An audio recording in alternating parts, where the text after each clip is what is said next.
আসসালামু আলাইকুম। আজকে বাথরুমের কমোড পরিষ্কার করার জন্য একটা টিপস শিখিয়ে দেব।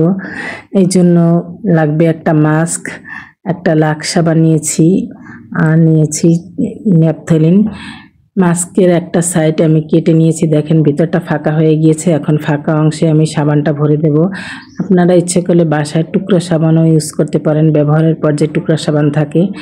এরপর 2টা ন্যাপথলিন দিয়ে দেব। ন্যাপথলিনটা জীবাণু ধ্বংস করবে। এরপর কাটা অংশের যে রবারটা থাকে সেটা দিয়ে এটা গিট দিয়ে নেব, এটা ফেলে দেব না। এটা দিলে কমোডটা অটোমেটিকলি পরিষ্কার হয়ে যাবে এবং একটা ঘ্রাণ আসবে বা কম ওয়াশ করার পরে। দেখেন আমার হয়ে গিয়েছে হ্যাকটা। এরপর ওয়াশরুমে চলেন। কমোডে যে ফ্লাশ করি সেটার ঢাকনাটা এখন তুলে ফেলবো। এরপর এটা এই উপরের যে রাবারের অংশটা সেটা বাজিয়ে দিলাম। দেখেন কিভাবে আমি আটকিয়ে দিয়েছি। এভাবে আটকিয়ে দিয়ে ঢাকনাটা ঢেকে দেব। এখন ফ্লাশ করে নেব।